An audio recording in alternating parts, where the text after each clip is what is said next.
இன்னைக்கு lunch box எனக்கு மட்டும் தான். அதனால ரொம்ப சிம்பிளான லஞ்ச் தான். ஆனா ரொம்ப ஹெல்த்தியானது. எப்பவும் போல எண்ணெய், அரைச்ச வெங்காயம், இஞ்சி பூண்டு பேஸ்ட்டு, தக்காளி இதெல்லாம் நல்லா வதங்குனதுக்கு அப்புறமா கொஞ்சமா தண்ணி ஊத்தி அத கொதிக்க வைங்க. அது கூடவே மசாலா எல்லாம் ஆட் பண்ணிக்கலாம். நான் வந்து கொஞ்சமா இன்னைக்கு ஜீரகத்தூள், மஞ்சள் தூள், கொத்தமல்லி தூள், அதுக்கப்புறம் தனி மிளகாய் தூள் ஆட் பண்ணியிருக்கேன்.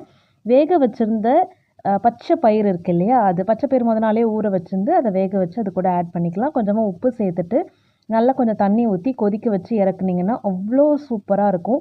இது ரொம்ப ரொம்ப ஹெல்த்தி. இது வந்து நம்ம உடம்புக்கு எல்லா நியூட்ரியன்ட்ஸும் கொடுக்கும். மொளக்கட்டி நீங்க சேர்த்தீங்கன்னா, இன்னமும் அது வந்து ரொம்ப ஹெல்த்தி. ஸோ இன்னைக்கு லஞ்ச் பாக்ஸுக்கு நான் இதுதான் வந்து எடுத்துட்டு போயிருந்தேன். அ மத்தவங்க எல்லாருக்குமே வந்து சாதம் அண்ட் தயிர் சாதம் இன்னைக்கு. நான் மட்டும் லஞ்சுக்கு இன்னைக்கு இதுதான் எடுத்துட்டு போயிருந்தேன். ஸோ சப்பாத்தி போட்டு அதுக்கு சைட் டிஷ்ஷா இது வந்து அவ்ளோ சூப்பரான காம்பினேஷன். நெறைய நாள் எங்க வீட்ல நைட் டின்னருக்கு நாங்க இதுதான் வந்து ப்ரிப்பேர் பண்ணுவோம். கண்டிப்பா ட்ரை பண்ணுங்க. ரொம்ப சிம்பிள் அண்ட் ஹெல்த்தியான ரெசிபி.